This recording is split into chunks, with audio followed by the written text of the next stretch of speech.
Dr. Benjamin Franklin was born in January of 1708 in Boston. In addition to running a printing business and being an innovator, Dr. Franklin signed the Declaration of Independence and served as a diplomat to France during the American Revolution. Dr. Franklin's education was limited and ended when he was only 10 years old. However, he was an avid reader and taught himself to become a skilled writer. In 1828, Benjamin Franklin opened a successful printing shop in Philadelphia. Soon, he became the owner and publisher of a colonial newspaper known as the Pennsylvania Gazette. Franklin achieved fame and financial success with Poor Richard's Almanac, which he published for about 25 years. The Almanac had been known for many of its clever sayings, like early the bed, early the rise, makes a man healthy, wealthy, and wise. Over the course of the next 20 to 30 years, he was involved heavily in Philadelphia activities, such as founding a lending library and the city's first fire department. In 1752, he conducted his famous kite experiment and demonstrated that lightning is electricity. In 1776, he was part of a 5-member committee that helped draft the Declaration of Independence, in which 13 American colonies declared their freedom from Britain. In 1787, at the age of 81, he was a Pennsylvania delegate to the Constitution Convention. He urged his followers and fellow delegates to support the new document. Franklin is remembered as one of the most celebrated figures in U.S. history. His image appears on the $100 bill.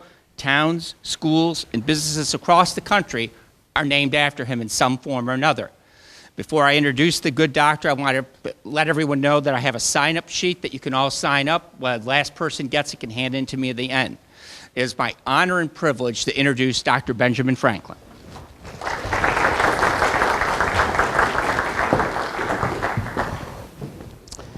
Thank you for your kind reception. I am Benjamin Franklin of Philadelphia. The happiness of my life, as I look back upon it, has me to say that were it possible, I should have no objection to repeating it, asking only the advantage that authors have in a second edition of their book to correct some of the faults of the first. As this is not possible, the next best thing is a recollection of that life and relating it to others. I have been called America's grandfather and one of America's wise men, though I would caution you by saying that the first mistake is to consider yourself wise. The second is to admit to it. I have the honor to hold a number of firsts in my lifetime. I was the first American scientist and inventor of some international celebrity, the first diplomat to a foreign nation. I established the American postal system and was America's first postmaster general. And I helped to establish America's first public hospital, first lending library, first fire company, and if I may be humble and still say, I am America's first humorist. Though as Poor Richard says, there's many witty men whose brains cannot fill their bellies. Have you ever noticed that when a man speaks of himself and begins with the phrase, "Without vanity, I may say," he then goes on to say something vain about himself? Some people think vanity is an evil. I think not. I think vanity is one of life's great comforts. I have tried to live a virtuous life and to treat others in a virtuous manner, but I have also found that a man without faults is a hateful creature, attracting anger and envy. A truly good man will allow for a few faults in himself so as to keep his friends.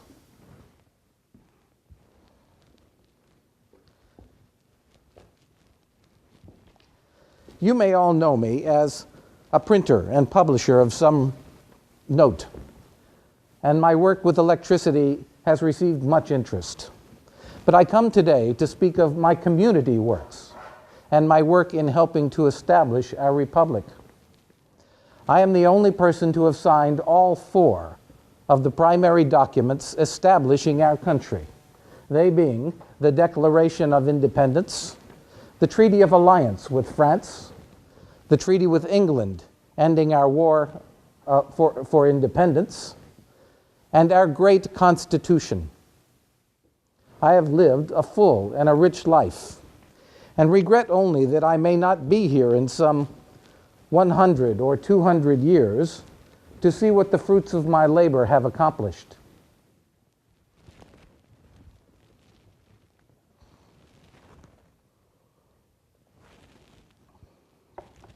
In the year 1785, after the successful negotiation of the Treaty of Paris, ending our war with England, I was finally free to leave France and return home to Philadelphia. I looked forward, after 50 years of public service, to spending my remaining years resting and idle, basking in the warmth of my family. It was my intention to avoid all public business. However, soon after my return to Philadelphia, I was asked by the Pennsylvania legislature to accept the office of President of Pennsylvania, called so as the state had no governor. When asked why I should, at the age of 79, accept such a position, I replied, I had not the firmness to refuse their request. I was ill and often bedridden. To accommodate my ailments, council sessions were often held at my home. Following the War for Independence, there existed within the United States what were essentially 13 separate sovereign colonies. Pardon me, states. I'm showing my age. These states were held together loosely by the Articles of Confederation. Congress was weak, powerless, and unable to provide direction. The nation was ablaze in anarchy. There was rebellion in 3 states. Separatists threatened in 5 states, and 6 states were involved in territorial disputes. Virginia's troops fought with Pennsylvania, and New York with New Hampshire. The most notorious of these rebellions occurred in Massachusetts, the result of high taxes imposed in order to pay war debts. These taxes were imposed on landowners, and as a result, many farms were forced into foreclosure. Armed bands attacked courthouses in order to prevent these foreclosures. The largest of these armed bands was led by Daniel Shays, a captain during the war, who marched 1,200 men to seize the federal arsenal. He was opposed by state militia, who fired into the crowd, killing 4. 10 days of riot and rebellion resulted, which was quelled only by additional troops. Fears arose in other states of possible similar rebellions. As unrest and popular demand for stronger central government grew, the various state legislatures began to realize that their only chance of retaining wealth and power lay in sharing some of each with a stronger central government. So the call went out for a convention to be held in Philadelphia in May of 1787, the purpose of which would be to amend the Articles of Confederation. I strongly supported this call for convention, writing that there are faults in our present systems of government is not surprising. Rather, considering the times and the circumstances under which they were formed, what is surprising is that the faults are so few. George Washington began a letter-writing campaign to important people in all the states in support of the convention. He said, "We are either a united people or we are not. If the former, then let us act as a nation. If not, then let us no longer act a farce by pretending to it." Mr. Washington was hesitant to involve himself in politics, but neither did he wish to see the undoing of the cause that he had given 8 years of his life for. I wrote to him saying that his presence would be of the utmost importance to the success of the endeavor. He responded that indeed he could not see himself an unconcerned spectator. He remained hesitant, but eventually bowed to pressure from the many who were anxious to see his attending.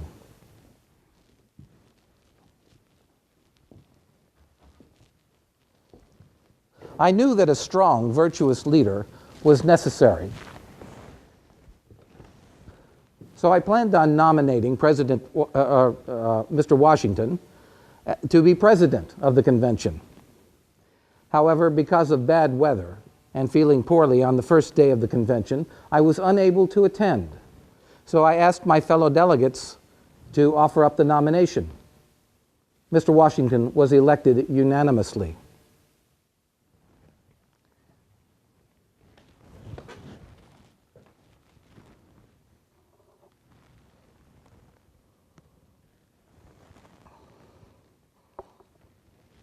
At 81, I was the oldest of the 55 delegates sent from 12 states. Rhode Island chose not to participate. Even so, I seldom missed a session. I was, however, in much pain, and as a result, I could not sit a horse, nor could I ride in a carriage over the cobbles, and I was too weak to walk. So I had to be carried to and from the sessions in a sedan chair of my own design. The chair was mounted between two poles, which were carried by 4 husky prisoners from the town jail. My little caravan became a common sight walking the streets of Philadelphia. When questioned about the pain I endured in travel, I mentioned that I should have brought back with me from France a hot air balloon of recent French invention to provide myself a less painful means of locomotion. The collection of men who attended the convention were among the best the country had to offer. The most august and respectable assembly of men that I had ever encountered. Of the 55, 8 had signed the Declaration of Independence. 7 had been state governors, 39 had served in Congress, and 21 had fought in the War for Independence. I knew myself to be no orator, and among a gathering of 55 of the best speakers in the country, I was content to let others do the speaking, even asking James Wilson of the Pennsylvania delegation to read my speeches for me. Throughout the convention, the debate belonged to the younger delegates, who paid little attention to my proposals. But as emotions flared, my talent for finding compromise and in cooling heated tempers, and my humor made me important to final success.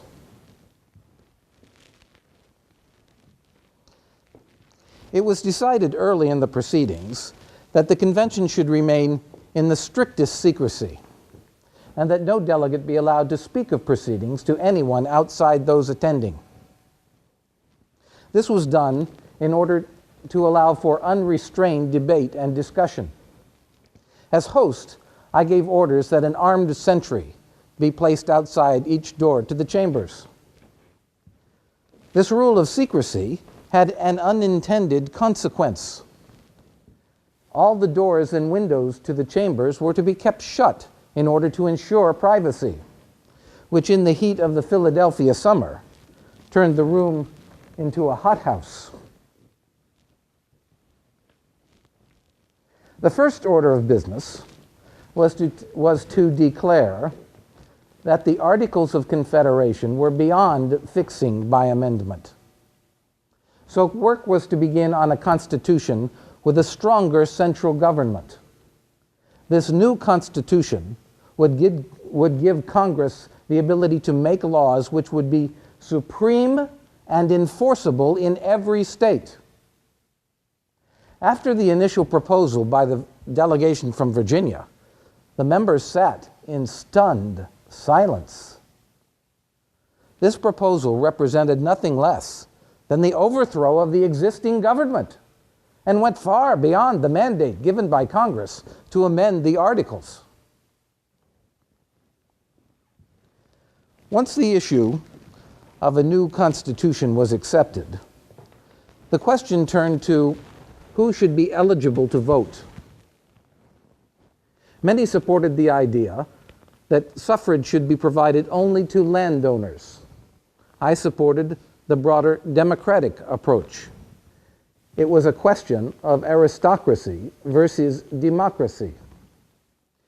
One delegate from Massachusetts expressed the opinion that democracy was the worst of all political evils, and that he feared power in the hands of the people. I expressed dislike of his comment, saying restriction of suffrage would depress the virtue and public spirit of our common people. These qualities, which they greatly displayed during the war, was a principal reason for its success.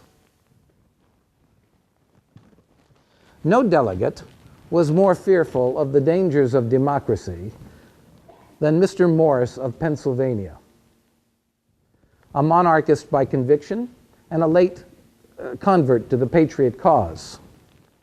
During the debate, Mr. Morris removed his wooden leg and, pounding it on the bench, shouted, "It is no use giving the vote to the poor, for they shall only sell it to the rich." I rose with difficulty and replied, "It was not the poor who gave fancy balls that winter in Philadelphia, and it was not the rich who suffered and froze with General Washington that same winter at Valley Forge. Why is property to be considered at all? Is it supposed that wisdom is the result of riches?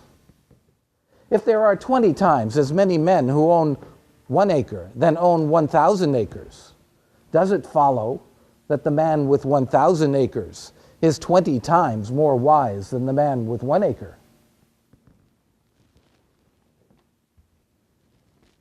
When tempers ran high, I tried to add a touch of levity and lighten the mood of the sessions.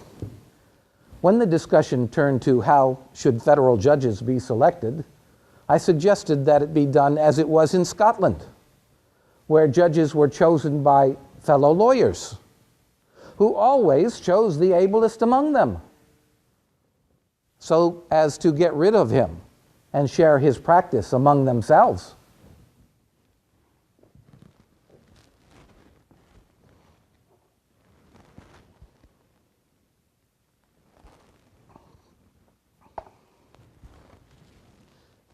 The debate turned to the Congress and whether there should be 1 house or 2 in the legislature. I supported the idea of a single house in the legislature, as Pennsylvania had selected during its congressional convention. And I told the story of the 2-headed snake. A snake with 2 heads was on its way to a brook to get a drink. As it passed through a hedge, a twig of that hedge opposed its direct path. And as a result, one head went to one side and the other to the other, resulting in contest. Before a decision was made, the poor snake died of thirst.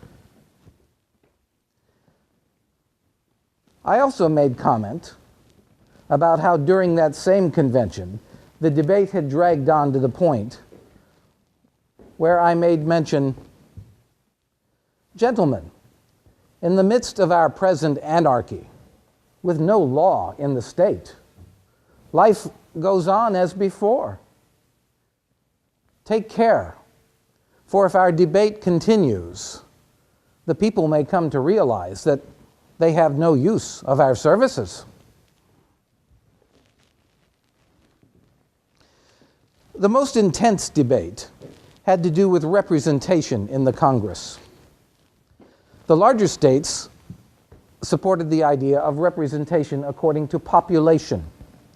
The smaller states demanded that each state have an equal number of votes. The conference almost foundered on this single question. By mid-June, the conference had fallen into endless debate, with language turning insulting and tempers running hot. Mr. Washington wrote, "I almost despair of seeing a favorable issue from the proceedings of the convention." A delegate from Georgia, William Few, described the atmosphere as at an awful and critical moment. If the convention had then adjourned, the dissolution of the Union of States seemed inevitable. I rose again and asked Mr. Wilson to read a speech that I had prepared, reminding all that we were sent here to consult and not to contend with each other.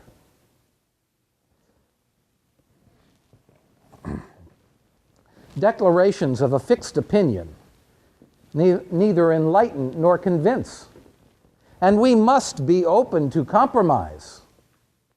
In this time of darkness, as we seek political truth, perhaps we should turn to the Father of Light and pray for guidance. My proposal failed, but it had the effect of reminding all that destiny herself sat as guest and witness in the room, and that this undertaking could not be achieved without mutual sacrifice. In July, a compromise was suggested that would allow for both methods of representation. This proposal failed, but I was able to take it to committee for further study, and after some discussion and modification, made the motion that it be accepted. The result of the committee, known as the Great Compromise, allowed for the lower house to be represented according to population, and the upper house to have an equal number of votes for each state.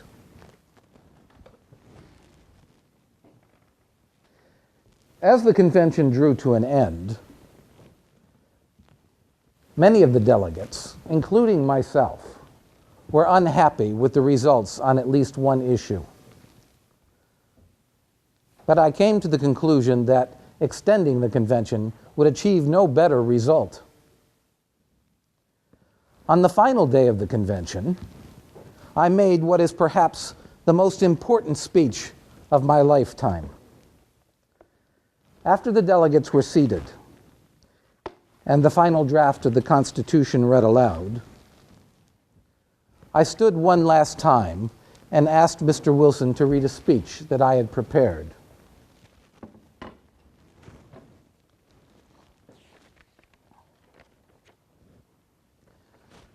Mr. President, I confess that there are several parts of this Constitution which I do not approve, but I am not sure that I shall never approve them. For having lived long, I have experienced many instances of being obliged by better information or fuller consideration to change opinions even on important subjects, which I once thought right, but found to be otherwise. It is therefore that the older I grow, the more apt I am to doubt my own judgment and to pay more respect to the judgment of others. Though many private persons think most highly of their own infallibility, few express it so naturally as a certain French lady, who in a dispute with her sister said, "I don't know how it happens, sister, but I find no one other than myself who is always in the right." In these sentiments, sir, I agree to this Constitution, with all its faults, if they are such, because I think a general government necessary for us. I doubt, too, whether any other convention we can obtain may be able to make a better Constitution. For when you assemble a number of men to have the advantage of their joint wisdom, you inevitably assemble with those men all of their prejudices, their passions, their errors of opinion, their local interest, and their selfish views. It therefore astonishes me, sir, to find this system approaching as near to perfection as it does. Thus, I consent, sir, to the Constitution, because I expect no better, and because I am not sure that it is not the best. On the whole, sir, I cannot help expressing a wish that every member of the Convention who may still have objections to it would, with me on the occasion, doubt a little of his own infallibility and put his name to the instrument.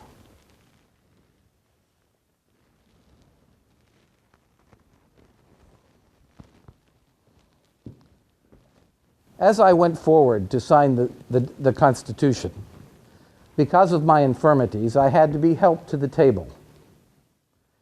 And as I signed, I wept for the magnitude of the moment. As the signing continued, I made mention of the President's chair and the painting upon it, a painting of the sun, and how often during the course of the sessions I had wondered whether it was a rising or a setting sun. At length, I had the happiness to know that it was a rising sun. After the conclusion of the convention, one delegate said of me, "The Constitution was not his document, but without the weight of his prestige and the influence of his temper, there might have been no document at all." My greatest influence on the Constitutional Convention was as an advocate for the common people, a proponent of compromise, and in lending my prestige to the proceedings and to the ratification debate that followed.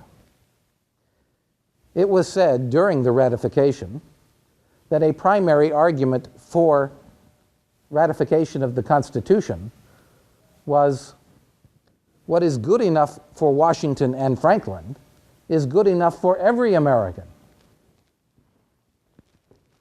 My work in helping to create the document that is the framework of the law in our land is perhaps my greatest influence on future generations of Americans. As I left the hall on that final day, I was approached by a matron of Philadelphia who demanded of me, "Well, doctor, what have we got?" I replied instantly, "A republic if you can keep it." And that, my friends, is your great responsibility. Thank you for listening to my recollections.